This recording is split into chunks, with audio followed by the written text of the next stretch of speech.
Les pesticides sont aussi présents dans les bières. Une étude menée par 60 millions de consommateurs indique que plusieurs marques de bières parmi les plus vendues en supermarché contiennent des traces de pesticides.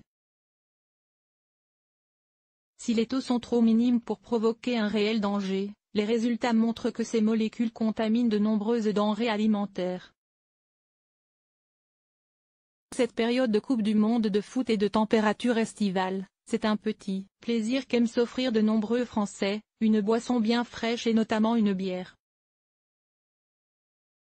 Mais comme plusieurs autres produits de consommation courante, certaines bières contiennent des pesticides. C'est ce que révèle 60 millions de consommateurs dans son dernier numéro, après avoir réalisé une grande étude comparative. Un phénomène qui s'explique par le fait que les bières sont fabriquées à partir de matières premières végétales, le malt, en général de l'orge, et le houblon. Or, les cultures céréalières conventionnelles usent largement de produits phytosanitaires, explique l'organisme. Les experts ont ainsi fait analyser 45 bières, 39 blondes et 6 blanches, choisies car faisant partie des références les plus vendues en grande surface, puis ils ont recherché la présence de près de 250 molécules de pesticides.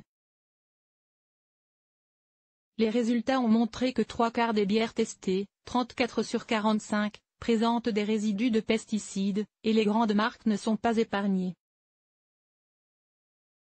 Ainsi, les marques les plus contaminées sont la bière blonde Afflirem, la bière blonde d'Intermarché Itinéraire, des saveurs 4 résidus de pesticides, et la bière Hoegaarden, 3 résidus de pesticides. A l'inverse, les bières considérées comme les plus propres s'avèrent être la 33 Export, la Carlsberg ou la Heineken.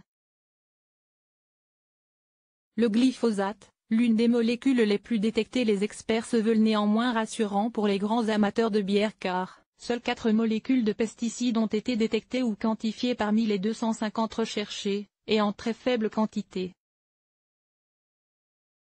Et surtout, on peut trouver 11 bières totalement exemptes de résidus, ajoute-t-il. Reste que parmi ces 4 molécules les plus souvent trouvées, l'une d'elles est une très mauvaise surprise, il s'agit du glyphosate, l'herbicide le plus vendu au monde. Une substance active commercialisée par Monsanto sous le nom de marque Roundup, autorisée en Europe et très largement utilisée en France à la fois par les professionnels mais aussi par les jardiniers amateurs. 25 bières, dont 2 références bio, sont concernées.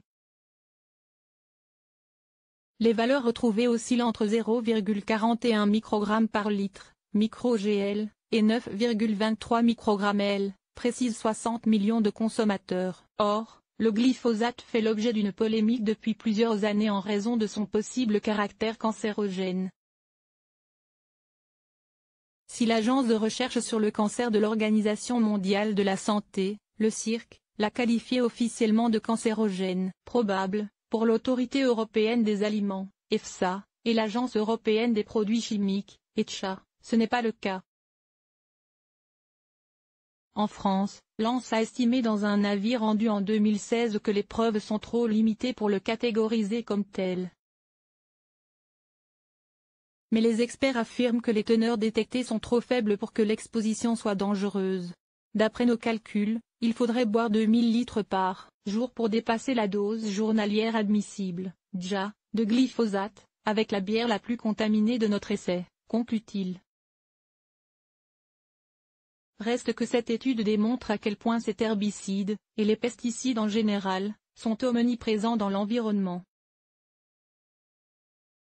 À titre d'exemple, l'association Génération Future a publié un rapport en février 2018 indiquant que sur 19 fruits et 33 légumes étudiés,